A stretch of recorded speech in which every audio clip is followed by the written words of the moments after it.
Hello guys. आज हम लोग फिर से इमोर्टैलिटी एनिमे सीरीज के सीजन 3 के साथ आ गए हैं, जो कि आज ही रिलीज हुई है। एंड इसका सीजन 2 हमने ऑलरेडी एक्सप्लेन कर रखा है। तो अगर आप लोगों ने अभी तक सीजन 2 को नहीं देखा है तो आप हमारे चैनल चेक आउट कर सकते हो, या फिर हमें आप कमेंट सेक्शन पर प्लेलिस्ट की लिंक पिन है, वहां से डायरेक्ट जाके देख सकते हो। और ये सीजन भी बाकी दोनों सीजन की तरह बहुत ज्यादा, ये कह लो, उनसे भी मस्त होने वाली है। तो वीडियो को एंड तक जरूर देखना। तो चलिए वीडियो को अब शुरू करते हैं। तो जैसा कि हमने पिछले सीजन के लास्ट एपिसोड में देखा था कि फेंग हान ने हुआ को कहा था कि 10 साल बाद मैं तुम्हें हराऊंगा, जिस पर हुआ रेडी हो जाता है और वहां से चला जाता है। और हम देखते हैं कि मून की सिस्टर फेंग हान से कहती है कि अब तुम हमारे क्लैन के सदस्य हो, अगर तुम्हें हमसे कोई भी हेल्प चाहिए हम लोग हमेशा तुम्हारी हेल्प करने के लिए तैयार हैं। और उसके बाद सभी लोग अपनी जगह चले जाते हैं। और जाते जाते जेन सुई भी फेंग हां से कहती है कि अब हम दोनों लोगों को थंडर पिक पर जाना चाहिए। उसके बाद सभी लोग चले जाते हैं और फिर यहीं पर हमारे पिछला सीजन एंड हुआ था।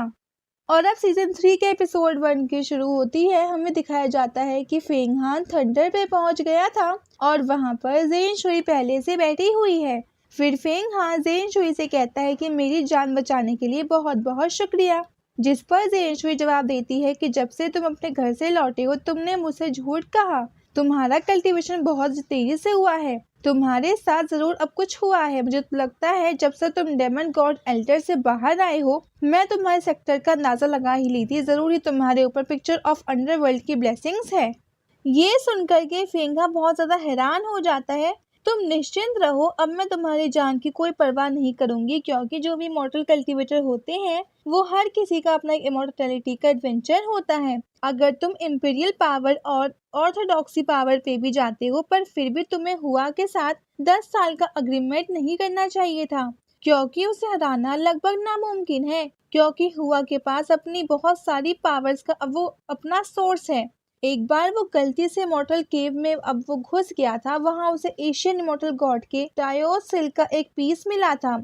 उसने गॉड की पावरफुल मैजिकल पावर को प्रैक्टिस किया और उसके पास एशियन सीक्रेट पावर और हथियार है, यहाँ तक कि वो अब सीक्रेट रिलम ऑफ इमॉर्टैलिटी में पहुंचने वाला है। और तुम कह रहे हो कि तुम उसे 10 साल में हराओगे, क्या बकवास है। ये सब बात सुनकर के फेंग हान कहता है कि मुझे अपनी सीनियर सिस्टर के बारे में पता है, वो जब से यहाँ आई है तब तक से वो परेशान ही है, उनको हमेशा परेशान किया गया है। मैं शुरू से ही जानता हूँ, इसीलिए मैं अपना सामान अपना कमाना चाहता हूँ। सीनियर सिस्टर अपने नॉलेज के दम पर थी, पर पावरफुल लोगों ने वो जो डिजर्व वहाँ पे करती थी उनको कभी नहीं मिलाने दिया। वो हर दिन जीतने के लिए संघर्ष वो करती रही हैं। और मैं ये बात अब जान चुका हूँ, मैं अपने सम्मान और पावर को पाने का रास्ते में मरना पसंद यहाँ पे करूंगा, लेकिन अब और चुप होकर नहीं रह सकता। इतना कह करके फेंग हान चुप हो जाता है। फेंग हान ये सब बातें जेन शुई के लिए कह रहा होता है, क्योंकि जेन शुई के साथ आज तक यही हुआ था। ये सुनकर जेन शुई कहती है कि स्पिरिचुअल प्रैक्टिस के रास्ते हेवन से होकर जाता है, हेवन और अर्थ का लास्ट ऑफर होने वाला है। इमॉर्टल तो डेमन्स के बीच युद्ध भी होने वाला है, लेकिन हर एक प्रॉब्लम में मौका भी होता है। लेकिन अगर तुम जीने के लिए मरने को तैयार रहोगे तो अपनी दुनिया बना पाओगे। ये सुनकर के फेंग हान कहता है कि 10 साल बाद मैं हुआ को जीवन और मृत्यु का मैं खेल दिखाऊंगा। उसके बाद जेन सुई कहती है कि सेक्ट में जल्दी ही annual mountain and river ranking होने वाली है। इस साल की माउंटेन एंड रिवर रैंकिंग और पिछले के सालों से अलग होने वाली है। इस बार जो विजेता होगा उसे यीन यांग पिल दिया जाएगा। अगर तुम जानते हो तो ये वही चीज है जिससे कि तुम बहुत जल्दी secret realm of supernatural power में ब्रेक थ्रू यहाँ पे तुम कर सकते हो। सैंसफोर्ड पहला स्टेप है 10 साल के अग्रीमेंट के लिए अपनी पूरी पावर लगाकर उन सभी का मुंह बंद यहाँ पे तुम वो कर देना, जो लोग तुम्हें अंडर एस्टिमेट यहाँ पे वो करते हैं। और जिस पर फेंग हान जवाब देता है कि मैं आपके एक्सपेक्टेशन खरा उतरूंगा। उसके बाद जेन शुई कहती है कि मैं फेरी वर्ल्ड में जा रही हूँ, गिरिया पीक पर ढेर सारे मैजिक पिल्स पड़े हुए हैं और उनका तुम्हारी जैसी मर्जी वैसे यूज करना। इतना कहने के बाद वहां से चली जाती है और फिर सीन शिफ्ट होता है और हमें एक सेक्ट को बाहर से दिखाया जाता है, जहां पर किसी की आवाज आ रही थी और वो कह रही थी कि डेमन बैटलफील्ड में इस बार अब कुछ अनएक्सपेक्टेड चीजें हुई हैं और बहुत सारे इनर डेसिपल को प्रमोशन मिला है। तो सेक्ट ने मुझसे कहा है कि मैं आप लोगों को 3 कल्टीवेशन के तरीके सिखाऊं। तब हम देखते हैं कि ढेर सारे स्टूडेंट एक हॉल में बैठकर ये सब सुन रहे होते हैं और मून की सिस्टर ये सब बोल रही होती है। वो बोलती है कि हेवन और अर्थ की पावर को लेने के लिए ब्रीदिंग टेक्निक का यूज करना होगा। अगर सीरियसली कोई इसका प्रैक्टिस करे तो उसको हेवन और अर्थ दोनों की ब्लेसिंग मिलती है और आपके सारे 6 सेंसेस ठीक रहते हैं और लोगों को अपने गोल की प्रैक्टिस क्लियर होनी चाहिए, तो उसमें कोई भी डिस्टरबेंस नहीं होनी चाहिए और हर किसी को हमेशा शांत रहना चाहिए। अगर किसी का हार्ट और माइंड शुद्ध हो तो वो अपनी डिजायर और प्रॉब्लम्स को कंट्रोल कर सकता है। तभी हम देखते हैं कि फेंगहान भी वहाँ पर मेडिटेशन कर रहा होता है, लेकिन वो मेडिटेशन करते करते अपने कल्टीवेशन वर्ल्ड में चला जाता है, जहाँ पर वो एक बड़े रेड कलर के ऑब्जेक्ट को देखता है और ड्रैगन से पूछता है कि ये क्या है, जिस पर ड्रैगन जवाब देता है कि ये मेरा सीक्रेट मैटर है। मैं तुम्हारे लिए 5 उड़ाने वाले पपेट हुआ चाहता हूँ जो कि एक दूसरे से मिलकर फाइनली शौरा बनेंगे और फिर शौरा और फ्लाइंग स्वॉर्ड को मिलाकर एक डेमन स्वॉर्ड पपेट तुम्हारे लिए बनाऊंगा जो कि एक मैजिक स्वॉर्ड पपेट होगा जिसके अंदर शौरा बोन की पावर भी होगी और वो अपने अपने एनिमीज को अपने स्वॉर्ड से मारने में कैपेबल होगा। बस तुम एक बार अपने ब्लड से ट्रिब्यूट दे दो, उसके बाद उसे मैं तुम्हारे सोल के साथ कनेक्ट यहाँ पे कर दूंगा। जिस पर फेंगहान कहता है कि ठीक है, अगर मेरे और साथी होंगे तो मुझे कल्टीवेशन करने में और जल्दी होगी। ये सुनकर के ड्रैगन कहता है कि तुम अभी पीसफुल कल्टीवेशन यहाँ पे कर रहे हो, एक रूम में दरवाजा बंद यहाँ पे करके। कल्टीवेशन नहीं होता। क्या हो अगर मैं तुम्हें अंडरग्राउंड वर्ल्ड में ले चलूं? ना कि केवल तुम वहाँ पर मॉन्स्टर्स को मारकर उनकी पावर को ऑब्जर्व यहाँ पे तुम वो करोगे, बल्कि तुम्हें वहाँ जेड स्टोन भी मिलेंगे जो कि तुम्हारी कल्टीवेशन को बढ़ाने में हेल्प यहाँ पे वो करेंगे। जिस पर फेंगहान पूछता है कि ये जेड स्टोन क्या होता है और इस पर ड्रैगन जवाब देता है कि ये जेड स्टोन एशियन वॉर से आए हैं। हर विद्वांस के बाद उसके ऑरा इन स्टोन के साथ जुड़ता जाता है और हमेशा समय समय पर और ज्यादा स्ट्रॉन्ग होता रहता है। ये केवल मैजिक वेपन को ही डिफाइन नहीं करता है, बल्कि ये स्पिरिचुअल प्रैक्टिस में भी मदद यहाँ पे करता है। जिस पर मेनू कहता है कि ठीक है, हम लोग अंडरग्राउंड यहाँ पे चलेंगे। उसके बाद अपने कल्टीवेशन वर्ल्ड से बाहर आ जाता है। उसके बाद मून की सिस्टर कहती है कि जो लोग भी अपने बिहेवियर को डिस्कार्ड करते हैं उन्हें प्रिंसिपल्स को मनाना ही पड़ता है। उसके बाद हमें सेक्ट के बाहर का सीन दिखाया जाता है। यहाँ पर आवाज आती है कि सभी लोग टीचर को ग्रीट करते हैं और क्लास से बाहर आने लगते हैं। अब क्लास से बाहर जाते हुए सभी स्टूडेंट अपने आगे के प्लान्स के बारे में बात कर रहे थे। तभी हमें फेंगहान को दिखाया जाता है जो कि कहता है कि इनर सेक्ट थोड़ा अलग है।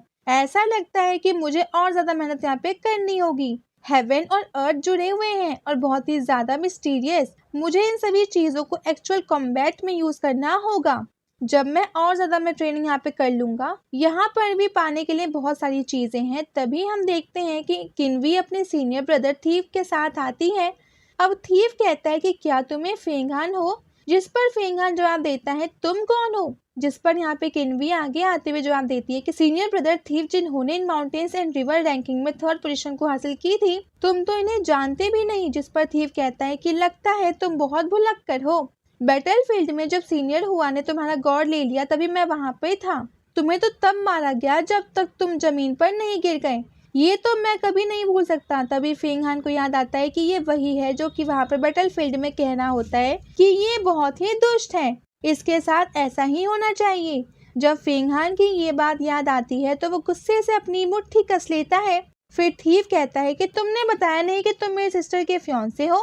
तुम वही हो जिसे मैंने जब भी देखा था वो हमेशा बीमार खाता रहता था, और अगर मैं आगे से तुम्हें अपनी सिस्टर के साथ देखूंगा तो तुम्हें वहीं पर मारूंगा। तो तुम बताओ, तुम मेरा क्या उखाड़ लोगे? तुम मेरा क्या ही यहाँ पे बिगाड़ लोगे? कि तुम चाहते हो मैं कुछ यहाँ पे तुम्हें करके दिखाऊं? रुक जाओ अब बस कुछ महीने। जब इनर सेक्ट का माउंटेन एंड रिवर लिस्ट दोबारा से जारी होगा तो तुम्हें पता चल जाएगा। अभी तुम्हारी रैंक 3 है ना, मैं लिस्ट में तुम्हारा नंबर जरूर देखूंगा। इतना कह करके फेंगहान वहाँ से जाने लगता है। तभी यहाँ पे किन्वी गुस्से से फेंगहान से कुछ कहने वाली होती है। तभी थीव कहता है कि गुस्सा मत करो, अगर उसके अंदर सचमुच माउंटेन एंड रिवर लिस्ट में आने की पावर होगी तो मैं उसे definitely life and death game के लिए इनवाइट यहाँ पे करूंगा। 10 साल तक इंतजार करने की जरूरत ही नहीं होगी। फिर किन्वी कहती है कि थैंक यू सीनियर ब्रदर, अभी मेरे साथ फैमिली ने जो किया है उसके बाद आपकी हेल्प के लिए थैंक यू। जिस पर थीव कहता है कि मुझे ऐसा लग रहा है कि तुम्हारे पास कोई भी मैजिक वेपन नहीं है। मैं अभी जा रहा हूँ और तुम्हारे लिए अब कुछ मैजिक वेपन लेकर आता हूँ। इतना कहने के बाद अब किन्वी से थैंक यू कहती है और वहाँ से चली जाती है। उसके बाद थीव अपने 2 सर्वेंट्स को बुलाता है और उनसे कहता है कि तुम लोग जाओ और फेंग हान पर हमेशा नजर रखो, वो दिन भर क्या यहाँ पे करता है, कहाँ प्रैक्टिस करता है, और अगर तुम्हें कुछ भी अगर वहाँ पे तुम्हें गलत दिखाई दे तो मुझे तुरंत इन्फॉर्म यहाँ पे तुम करो। उसके बाद ही वो उन दोनों को पिल्स देता है और उनसे कहता है कि मैं अभी माउंटेन पर जा रहा हूँ और तुम्हारे लिए भी अब कुछ मैजिकल वेपन लेकर आऊंगा। उसके बाद वो दोनों वहां से चले जाते हैं और फिर सीन शिफ्ट होता है और हमें देखते हैं कि फेंग हान एक बर्ड के ऊपर बैठकर माउंटेन की तरफ जा रहा होता है। फिर कुछ दूर जाकर वो बर्ड फेंग हान को वो उतार देती है और फेंग हान से कहती है कि मुझे यहाँ से अब डर लग रहा है, मैं जा रही हूँ। उसके बाद फेंग हान कहता है कि संभाल के वापस चले जाओ, जिस पर वो बर्ड वापस जाते जाते कहती है कि अंडरग्राउंड वर्ल्ड की मेन बैटल ग्राउंड से सैकड़ों गुना ज्यादा खतरनाक है। फिर हम देखते हैं कि फेंग हान एक घाटी के पास आया होता है और वो घाटी से कहकर अंदर जाने लगता है और वो घाटी से खाई के अंदर जाने लगता है। फिर हमें गुफा दिखाया जाता है जहाँ पर फेंग हान धीरे धीरे आगे बढ़ रहा होता है।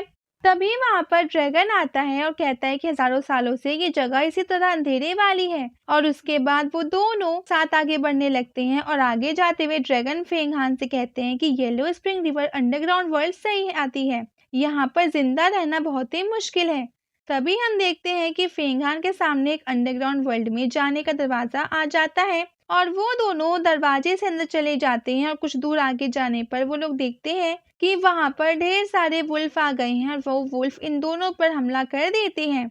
लेकिन तुरंत फेंग हान अपना पपेट बाहर निकाल देता है, जिससे वो पपेट एक वुल्फ को मार देता है। तभी हम देखते हैं कि ड्रैगन वुल्फ कैंप स्टार पर लगे रिफाइनिंग ब्लड को निकालने लगता है और कहता है कि ये ब्लड बहुत ही ज्यादा स्ट्रांग है, इस वुल्फ के मुकाबले इसके पास जो ब्लड है वो बहुत ज्यादा स्ट्रांग है। और फेंग हान से कहता है कि इनके सर पर लगा ब्लड क्रिस्टल बहुत ही ज्यादा अच्छा है, ये बहुत ही शानदार रिफाइनिंग एलिक्सर है। उसके बाद ड्रैगन कहता है कि इन्हें सभी का ब्लड क्रिस्टल कलेक्ट करो और उसे लेकर कल्टीवेशन वर्ल्ड में आ जाओ, मैं तुम्हें एक वेपन दूंगा। उसके बाद हम देखते हैं कि पपेट और वुल्फ के बीच में लड़ाई स्टार्ट हो गई थी। पपेट वहाँ पे कई सारे बॉल को एक साथ हरा रहा होता है और हमारे आज का एपिसोड यहीं पे खत्म होता है। मिलते हैं आपसे एक नए एपिसोड के साथ, अब तक के लिए बाय बाय, टेक केयर।